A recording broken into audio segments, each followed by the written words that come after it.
Hello everyone, it's that teacher here, and today's lesson is going to be on subtraction, level 2. Let's start learning. Let's begin our lesson on subtraction, level 2. So, just a quick recap, subtraction is the process or skill of taking away one number from another. Just a quick thank you to all the new subscribers that have recently joined the channel. It's really motivating and exciting for me to see the number go higher and higher, so I really wanted to say thank you to everyone. Before we begin our formal lesson, quick challenge below. If I ate 5 of these fish cakes, how many would I have left? So use your subtraction skills, figure that one out, put it in the comments below. Let's get started. So, this concept of subtraction with zeros is quite a tricky concept to understand. A lot of the students in my class have a real hard time with this content. So what they usually do in class is they see a 0 and a 5 underneath and go 0 from take away 5. Oh, that has to be 0. But no, I really wanted to get into this concept and teach it explicitly so that when we move on to level 3, you'll totally understand and it will be a foundational piece of knowledge which will help you grow in your subtraction skills. So let's get started.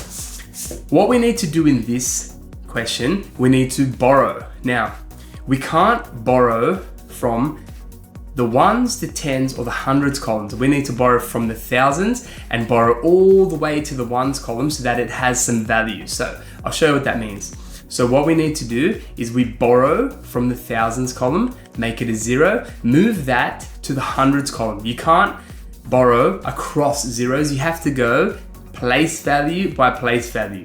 Hundreds, tens, and ones. So you can see I have 10 in the hundreds column now. We need to borrow 1 from that. So we're borrowing 1 from the 10, making it a 9. Then we can put that 1 we borrowed in the tens column. Now, we have to do that process one more time. As I said before, you can't jump zeros. So we're at 10 in the tens column. We're going to borrow 1 from there. You've borrowed 1 from the 10, make it a 9, and give that 1 to the ones column. Now you can see that all the subtraction questions will make sense because there's larger numbers in the top and you're subtracting smaller numbers, so it will work. So just do the normal subtraction now.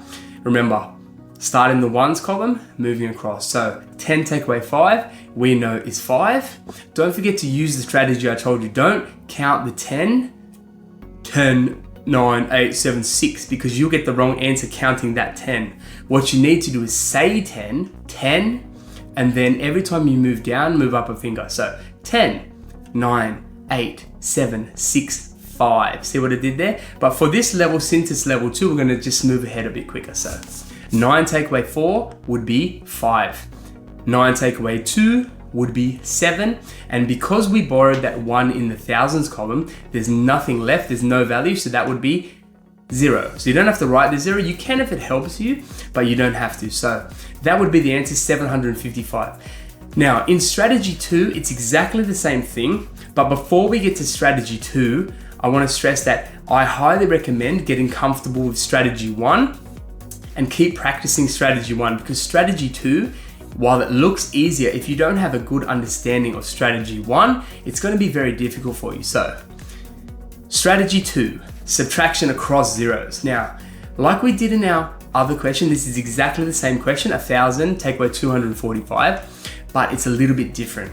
What we need to do is borrow from the thousands all the way to the ones column, not missing any of those place values from the hundreds to the tens to the ones. So, in this strategy though, we borrow the 1 from the thousands, but instead of writing a 10, crossing it out, a 9, giving that tens column a 10, crossing it off, giving it a 9, we already know that you have to do this process. That's what I said, you really need to practice the other method before you do this. But a simpler way to do this is turn it straight into a 9, turn the tens column into a 9, and give the ones column the 1. This eliminates a step in the process of crossing off the 10, making it a 9, moving to the 1, crossing that off. This just shortens the process. So if you know that you have 1,000, you cross off that 1 in the thousands column and you just go 991. It will work out to be exactly the same thing, but it shortens the process.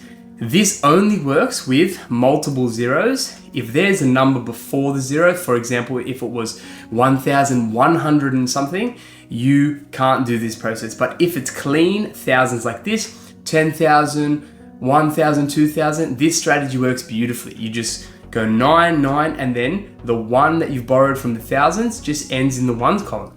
Once you've done this process, you can continue with the question. 10 take away 5 is 5. 9 take away 4 is 5. And 9 take away 2 is 7. So, like I said, I highly recommend getting used to and familiar with strategy 1. And once you're used to that, you fully understand how it works, you can move to strategy number 2, which is quicker, but you need the knowledge from strategy 1. So give those both a try. I'm going to quickly show you both strategies in this question, and then you're going to have a turn. So 3,000 take away 417. What we need to do is borrow from that thousands column. Remember, we're borrowing from the thousands to the hundreds, to the tens, to the ones. So we turn that 3,000 into a 2,000 and give the 1 to the hundreds column. Now we need to borrow some more. So we cross off that 10, make it a 9, give the 1 to the tens column. Now we do that one more time, as we need to get that 1 all the way to the ones column. We cross it off, turn it into a 9, and give the 1 to the ones column. Now we can just simply work out the subtraction question. So 10 take away 7 is 3. 9 take away 1 is 8. 9 take away 4 is 5. And 2, because you've got 2,000 there, don't forget you still have a value in the thousands column. Take away nothing underneath would be 2. Now, in the second question, 5,000 take away 758. We're going to do the shorter process. That, remember, we need to have the foundational knowledge from strategy 1, but this simplifies the process and also makes it a bit quicker. So 5,000 take away 758. Remember, crossing 1 from the 5,000 column, because we need to borrow it all the way across, not missing any place values. We turn that into a 4. Now 9, 9, and 1 there. So you can see we've skipped the process of crossing the 10, putting a 9, crossing the 10, putting a 9. We already know that that has to happen, but this works. So 9, 9, and 1. As you can see, if you compare the two questions, it's exactly the same process without all the individual borrowing from the tens. If you're more comfortable doing either strategy, stick with what's comfortable with you, because I always say that maths is about what works for you. Okay, there's multiple different ways to get to the same answer, but what works for you? Let's work at the question. So 10 take away 8 is 2, 9 take away 5 is 4, 9 take away 7 is 2, and 4 take away nothing is 4. So 4,242. So hopefully that explanation has helped you. Like I said, this process is quite difficult for the students in my class to understand, but simplifying each step, not missing anything, will lead to success. So these questions are for you. So like always, what I want you to do is work them out at home. Get a piece of paper, get your maths book, work them out. Practice strategy 1, strategy 2. If strategy 2 is too confusing and you like breaking it down step by step, stick with strategy 1. Like I said, whatever works for you.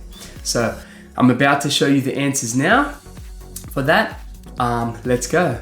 Okay, so I've left the working out here for you so that you can see what I did. In the first question, I did strategy 1, and in the second question, I've done strategy 2. Okay, so whatever works for you is what you need to do. Like I said, just a quick note, if you could subscribe and like to the channel if you haven't already, that would be amazing, and that would be super motivating to see that number go up and would inspire me to keep creating this type of content. So if you're enjoying this, make sure you like and subscribe. That's today's lesson on subtraction level 2. I hope it's helped you a lot. Thank you very much. I'll see you in the next lesson.